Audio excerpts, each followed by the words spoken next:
If this video showed up for you, it's because this story is going to move you and give you chills. So go ahead and subscribe to the channel if you like this kind of story, and comment which city you're watching from. The fluorescent lights of the St. Jude Hospital emergency room hummed with a monotonous headache-inducing buzz, a sound Sarah had grown far too used to over her 10 years as a head nurse. Outside, a torrential storm lashed against the glass doors, the rain sounding like handfuls of gravel being thrown against the building. The air inside smelled of rubbing alcohol and stale coffee, the scent of a long, quiet Tuesday night shift that was dragging on forever. Sarah rubbed her temples, adjusting her stethoscope, praying for the shift to end without tragedy. But the universe had other plans for tonight. Suddenly, the motion sensors on the main sliding doors triggered, but they didn't open smoothly. They jerked, struggling against something massive pushing through from the storm. A collective gasp swept through the waiting room as a creature burst into the sterile white hallway. It wasn't a paramedic, and it wasn't a walk-in patient. It was a massive German shepherd, drenched to the bone, his black and tan fur matted with mud and blood. He was limping heavily, his breath coming in ragged, wet gasps that echoed off the tile floors. But it wasn't the dog's terrifying appearance that froze everyone in place. It was what he was carrying. Slumped over the animal's broad, trembling back was a small boy, no older than 7, emaciated, his clothes torn, but the horror was on his wrists and ankles. There were deep, raw chafe marks, bruising that circled his limbs perfectly.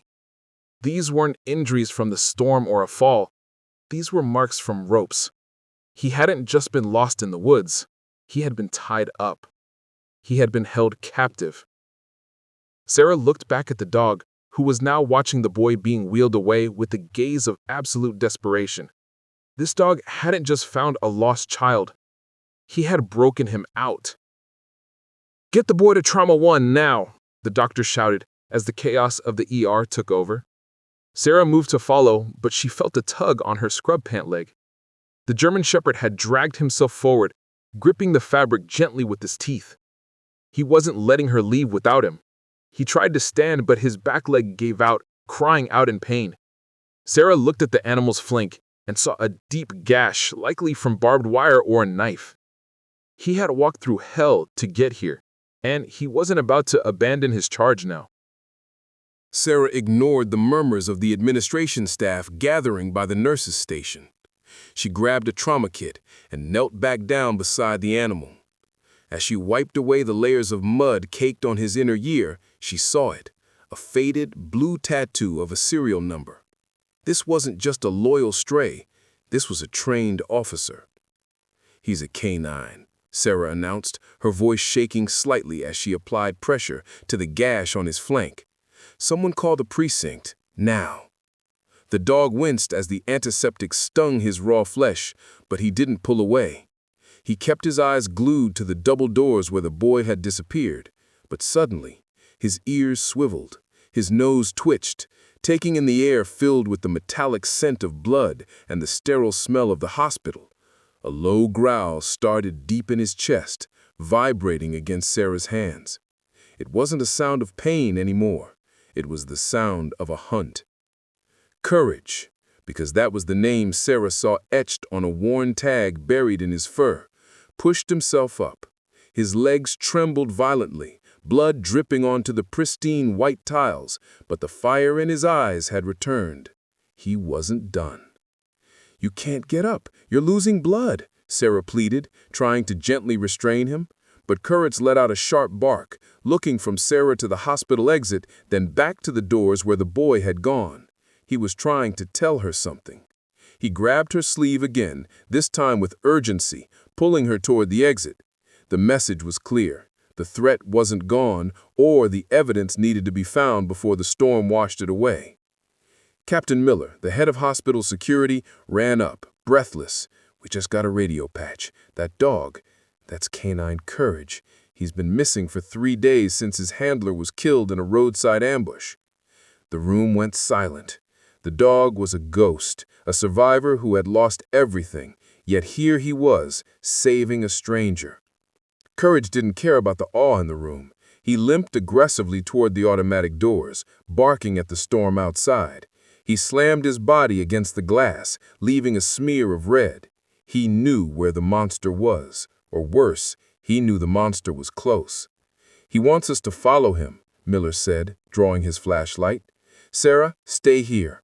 "No," Sarah said, grabbing a rain jacket. "He trusts me. If he collapses out there, you won't be able to carry him back."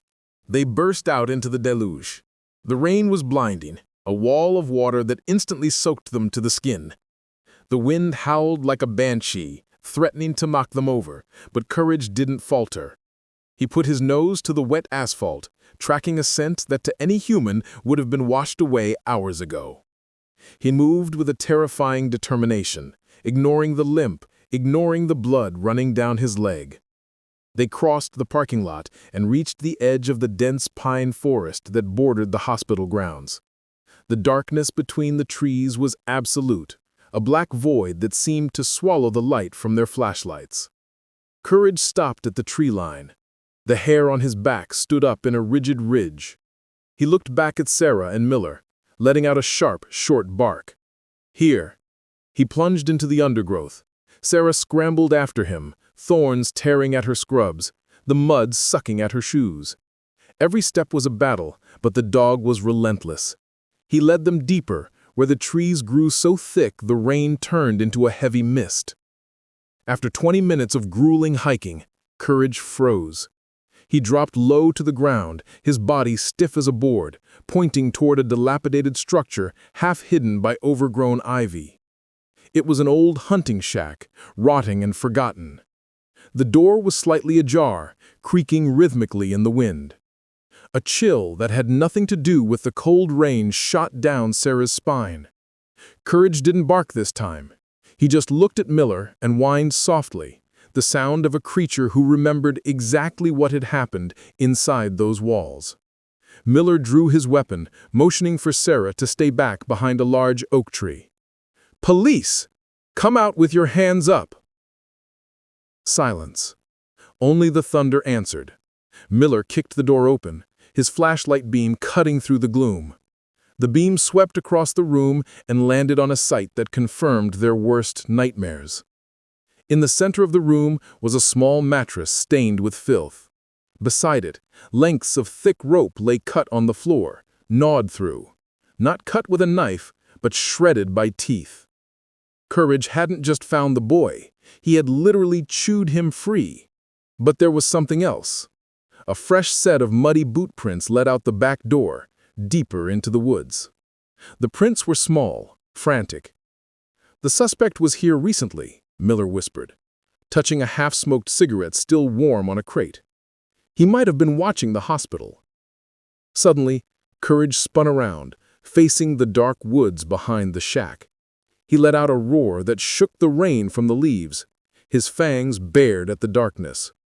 He wasn't tracking a memory anymore. He was looking at a target. A twig snapped loudly in the darkness, close, too close.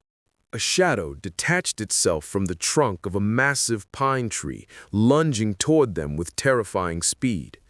In the erratic beam of Miller's flashlight, a glint of steel flashed, a hunting knife. "Drop it!" Miller roared, fumbling to steady his aim in the slippery mud. But the attacker didn't stop. He was desperate, cornered, and fueled by a manic rage. He swung the blade wildly, aiming for Sarah. Time seemed to slow down. Sarah froze, the breath trapped in her throat, watching the blade arc toward her. But before the metal could find its mark, a blur of black and tan fur collided with the man's chest. Courage launched himself through the air. He ignored his torn flank, ignored the exhaustion that had been dragging his paws for miles. He slammed into the attacker with the force of a cannonball, his jaws locking on to the arm holding the knife. A scream of pain tore through the sound of the storm, drowning out the thunder.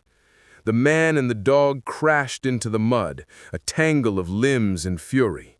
The knife flew into the darkness. "Courage! Heel!"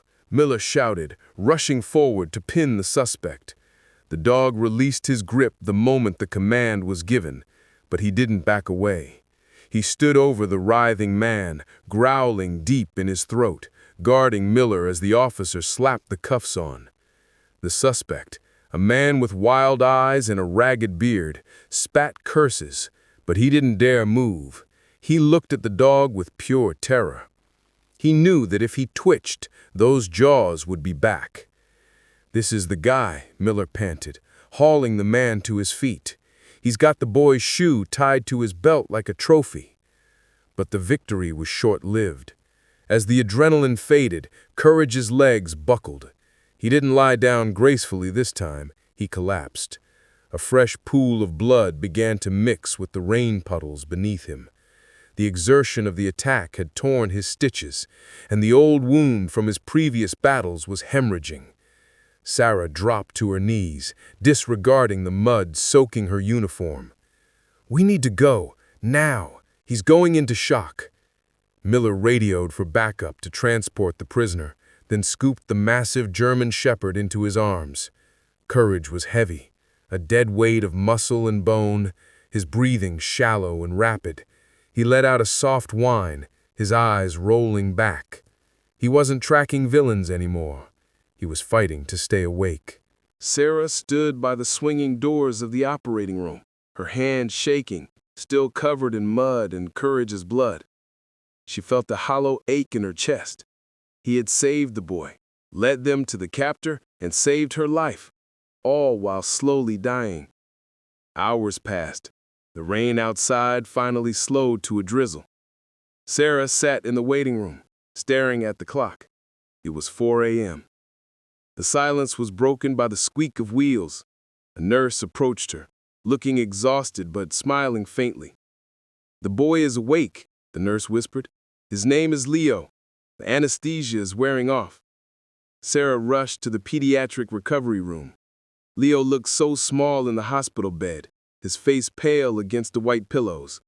His parents hadn't been located yet. He was all alone. As Sarah walked in, Leo's eyes fluttered open. He didn't ask for his mother. He didn't ask for water.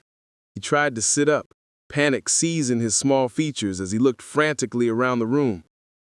"The wolf," Leo rasped, his voice dry and cracked. "Where's the wolf? He promised." Sarah stepped closer, taking the boy's hand gently. "It wasn't a wolf, sweetheart. It was a dog. His name is Courage." Leo's eyes filled with tears. "He chewed the ropes. He licked my face when I was scared. He carried me when I couldn't walk." The boy started to sob, a deep releasing cry of trauma and relief. "Is he dead? Did the bad man hurt him?" "He's in surgery, Leo," Sarah said, squeezing his hand. "He's fighting, just like you did." At that moment, the door opened again. The vet walked in, pulling off his surgical cap. His expression was unreadable. Sarah held her breath. Leo stopped crying, staring at the man with wide, terrified eyes. The silence in the room was heavy, thick with the weight of the night's events. "Is he?" Sarah couldn't finish the sentence. The vet let out a long breath, looking from Sarah to the little boy. "He's stubborn," the vet said, a tired smile breaking through. "He flatlined once on the table. But I think he knew someone was waiting for him." He stepped aside. 2 orderlies wheeled a second gurney into the room. Lying on it, bandaged heavily around his torso and leg, was Courage. He was sedated, still groggy, but alive. The moment the gurney clicked into place beside Leo's bed, the dog's nose twitched. Even in his sleep, he knew who was nearby. "We don't usually allow animals in the recovery ward," the vet said softly, "but I don't think anyone here is brave enough to try and separate them." Leo reached out a trembling hand through the bed rails. He touched the dog's wet nose. Courage let out a deep, contented sigh that seemed to vibrate through the entire room. His tail gave a single, weak thump against the mattress. The nightmare was over.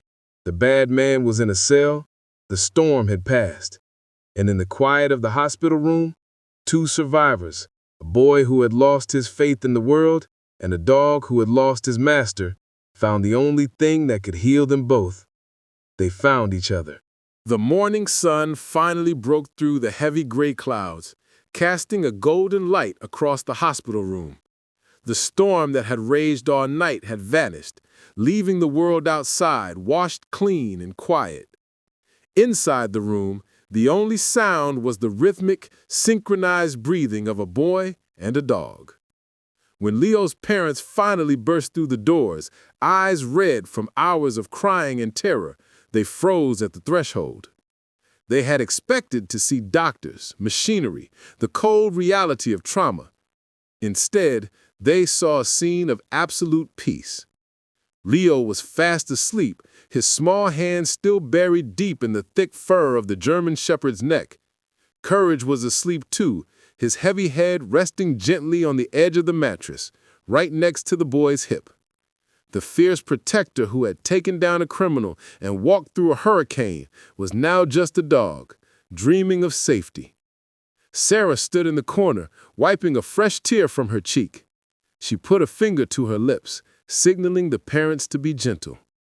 He wouldn't let anyone else near him, and I don't think he plans on going anywhere.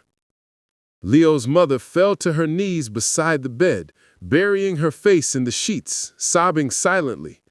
Courage opened one eye. He didn't growl, he didn't tense up. He simply looked at the woman, licked her hand once with a rough, warm tongue, and closed his eye again. He knew these were the good guys. He knew his job was done. Weeks later, the police department held a press conference. They announced the official retirement of K9 Courage due to injuries sustained in the line of duty. But he wasn't going to a kennel, and he wasn't going to a shelter. The final shot of the news report showed a front porch in the suburbs. Leo, his arm in a cast, but smiling brighter than the sun, was sitting on the steps. Beside him, walking with a slight limp but looking prouder than ever, was Courage. He wasn't wearing a police vest anymore. He was wearing a simple red collar with a new tag that read, Leo's Best Friend. Courage had lost his handler, his partner, and his direction. He had been wandering the woods, a ghost, waiting to fade away. But in the darkness of that forest, when he heard a scab boy crying, he found something better than a suspect to catch. He found a reason to live. They say dogs are man's best friend, but sometimes they are angels sent to drag us out of our darkest moments. Courage didn't just save a boy from a shack in the woods. He saved a family from shattered hearts, and in return, they saved him from a lonely end. As they sat there, the boy leaned his head against the dog's flank, and the dog rested his chin on the boy's knee. Two survivors, healing together. Because in the end, the truth is simple. Sometimes, saving someone else is the only way to save yourself.